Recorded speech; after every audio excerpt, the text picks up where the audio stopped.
Hello, everyone. Welcome to the first episode of the Christ Over Culture podcast. I'm with my good friend Will. My name is Austin. How are we doing? I am Will, and I am a senior, I guess, at High Point Crazy, man. University. Yeah. My name is Austin. I am a junior here at High Point, computer science major.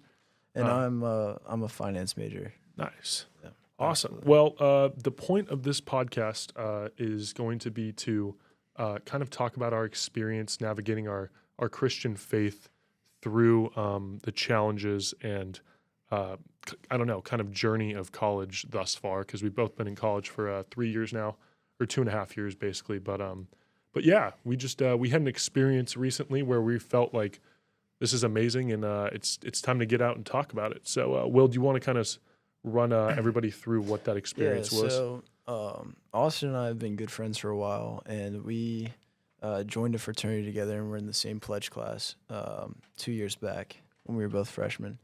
And we shared a connection with our religion and our faith. And we just recently, probably about a month or two ago, went out to a steak dinner with our couple other of our fraternity brothers. Yes, sir. And during this meal, we kind of just were, talking normal conversation. And then somebody brought up faith and God and like kind of the does God exist? And that question really just kind of opened up something inside of both of us because we talked about it for probably an hour and a half. Whole dinner. Yeah, The whole hour dinner and a was half. just crazy. And and honestly, so it really just kind of set forth our mission to start a podcast just so that we could both learn more about why we believe what we believe and also spread the message to others who may not know anything about God. So Yeah. that's our mission, and we're just having fun with it. Yeah, it was interesting at that dinner too, because we had obviously you and I who are pretty in touch with our faith, I would say, and then there was also Christians at the table who kind of have had like a interesting experience or journey with God, maybe kind of not being as close or in touch with it for a few years, or maybe people who have a different aspect or point of view on something. And I think the thing that sparked the conversation was someone brought up like using a Ouija board, and both of us just perked our heads up like, wait, what? Like, So It's crazy. yeah, crazy dark stuff with that. So that's kind of what made us kind of jump into the conversation about what you're communicating with. But We'll get into the Ouija board and that sort of stuff later on. yeah, down that's the a road. time for another episode. But that'll be a good one for sure. Yeah. So kind of going to our topic of today, we're going to be talking about kind of navigating the college scene. That's going to be the main theme of this podcast with different subjects, but it's just going to be kind of a more general conversation today. And so what we're going to talk about today is kind of having a connection with God and temptation, in college life. So I'll kick off the first question we have here, Will. So why do you think, or why do people not feel any connection to God? So I've been thinking about this for a little bit now, and it's kind of there's a few different reasons that come to mind.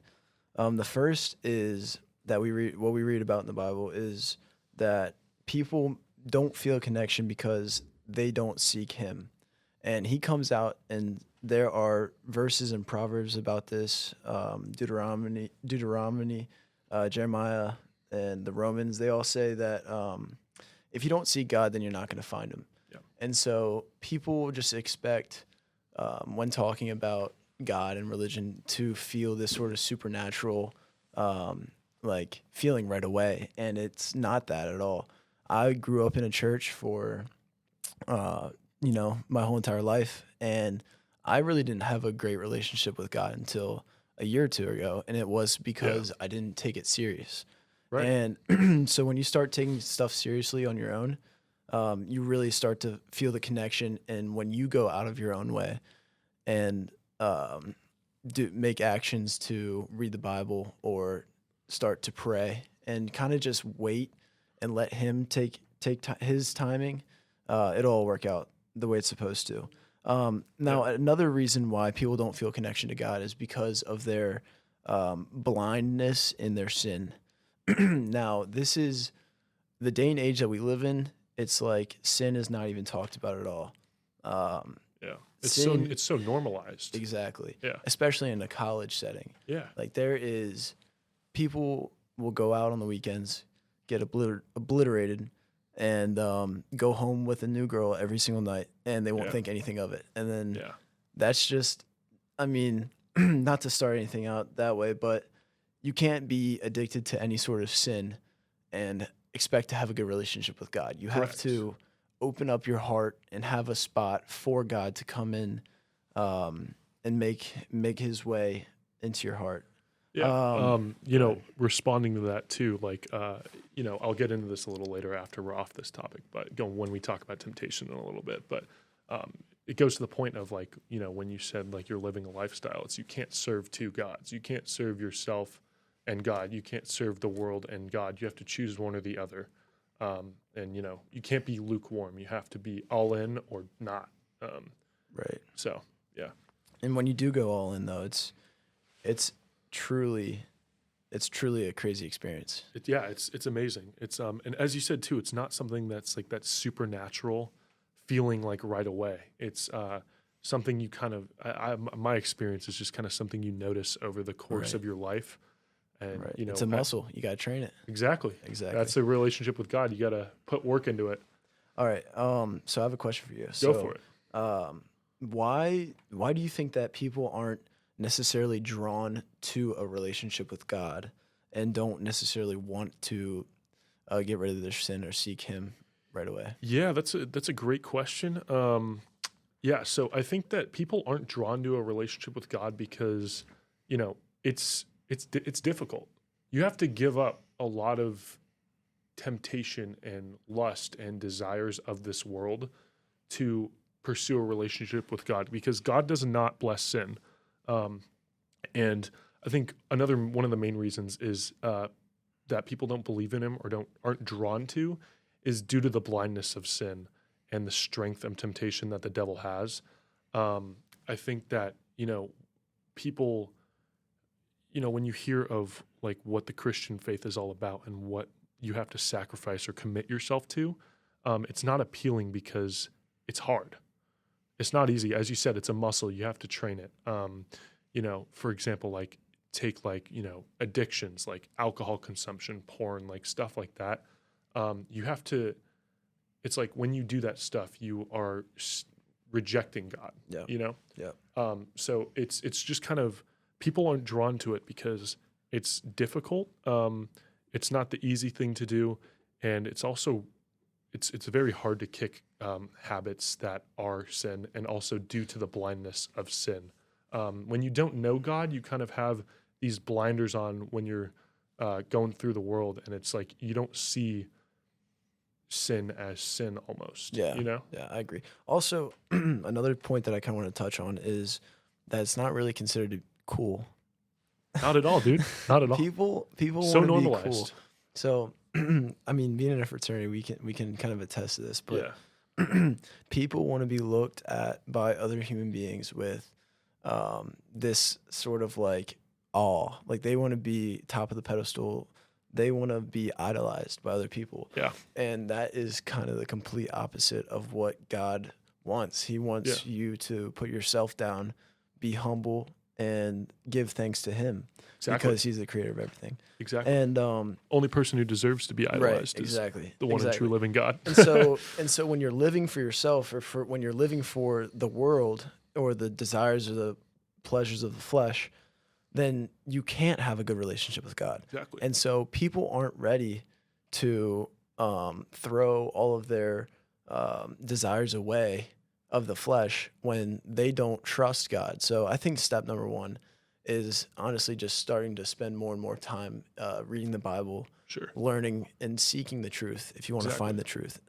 Exactly. Yeah. It's, even going back to what you said again, it's a muscle. You have to train it. You can't expect to have a relationship with God if you don't put any effort into it. Like effort being kind of, spending time opening your Bible, each night or each morning, like just reading the gospel, reading the book, because the Bible is literally a handbook that we have from God. And so, it's very beneficial to yourself and your relationship with God if you open the Bible, if you spend time praying, and just if you don't know God yet, then just say the prayer to ask Jesus to open your heart to it, and it does amazing things for your life. And the more you get to know Him, the more you live the way that God wants you to live. You watch your life change, and it's unbelievable. Right. All right. I kind of want to say something about hatred and Yeah. how that grows in your heart from the wrong doings, and how if you aren't pursuing God, you may not be filled with the peace and joy that you hope to be filled with. For sure. So just a quick excerpt from John 2, verse 11. He says, "But anyone who hates a brother or a sister is in the darkness and walks around in the darkness. They do not know where they are going because the darkness has blinded them." I think this is kind of true. I mean, during our times back when we first joined the fraternity, I mean, I was Yeah. definitely didn't really have a good plan for what I was doing or what I really was called to do, and it was honestly just super unfulfilling. Yeah. And I found myself trying to fill that void with sin, and I think that that's very common among college people. Is they get these quick fillers of dopamine. They get these quick hits of dopamine. They do anything they can to just keep filling themselves with this. They call it happiness, but it's Yeah. just 5 minutes of pleasure or whatever's going on. Yeah. 100%. And so the sin stacks on sin, and it just creates a deeper void. And the only thing that can fill that void is God. It's kind of like, Yep. I'm gonna use an analogy really quickly. It's kind of like you have a cup of water, and the bottom has a hole in it. Yep. And you keep pouring water into it, but it keeps Yeah. coming out of the I bottom. like that. That's good. That's like the sin. And then with God, He gives you a patch, and then when the water fills up, it stays at the top, and you're constantly fulfilled instead of constantly looking to be fulfilled. For sure. And yeah, kind of going back, because I mean, as you mentioned, we were pledge brothers in the same pledge class of spring of, what was it, 23 or 20? Yeah, I think. Spring of 23. Yeah. Yeah, so we were together in that, and it's kind of interesting because we had the same kind of thing happen where we were both fresh out of a relationship over Christmas break. So we're going into a whole new scene of college as freshmen, with so much just thrown at you at once. Like, your social scene gets turned upside down. Like, it's just completely overstimulating, and especially coming off of multi-year or long relationships, you're kind of empty. You have a sense of like you're missing something, and when you get into this scene, it's like, okay, like there's so much coming at me, like I want to fill this void that I have, and unfortunately that it can sometimes lead to stuff that takes you away from God, and especially that fraternity setting. There's a lot of normalized sin and temptation in that setting, which is unfortunate, and that's like all over That's the United everywhere. States. Yeah, that's everywhere. It's And like that's any just what fraternity. college is nowadays. Yeah. So it's really hard to have a good relationship with God and be fulfilled within yourself Yeah. while looking for those sort of pleasures. The temptation in that scene is absolutely rampant, I would say, Yeah. with girls. Constant. I mean, sex, drugs, any alcohol, Lust for money as yeah. well. That's a just big thing. a lot of stuff to navigate, and that's the whole reason we're doing this podcast, is for not just men, but I mean just college students that are maybe starting or on their college journey, and just to keep in mind the temptations and how to navigate them. Yeah, and just for hope, and anybody that is seeking the truth, or anybody who's trying sure. to grow in their faith. Yes, 100%. Because that is one thing that I was definitely kind of just masked with, is I didn't I wanted to know the truth and I wanted to seek the truth, but I didn't know the right way to do it. Yeah. And so until I started taking my time to read my Bible and have conversations and honestly just start saying prayers. And anyone who feels like there's something like missing in their life, or there's a deep void of something, or they're constantly having to use drugs or smoke weed or do whatever to get fulfilled, that is just it's an unhealthy way to live your life, and it's not the way, because God calls for an emptiness of yourself in order to be filled by Him, and you have to be at the stage where you are not fulfilling yourself with anything else before you can find Him truly. 100%. Yeah, that's it right there. Yeah, and kind of just going off the of that. Yeah, it's again, especially for any college student right now, it is not easy by any means. And one of my favorite verses in Proverbs, I think it's 24:6. I'll have to find it, but it's basically the righteous man will trip 7 times, and 7 times he'll get back up again. To stay like in the that. fight, and then right after it is the wicked man will fall once, and then he'll be destroyed. Yeah, I like that. It's stay in the fight. We're not perfect beings. We never will be. We're going to fail every day. But the key is to stay in the fight and to live for Jesus, because that's our purpose, is That to is indeed. live for God. Love that. Awesome. Well, thank you guys for listening. This is going to wrap up episode 1 of the Christ Over Culture podcast. And yeah, we'll see you in the next one. Yep. Stay tuned for some more. We got some more interesting episodes on the way, and thanks for listening.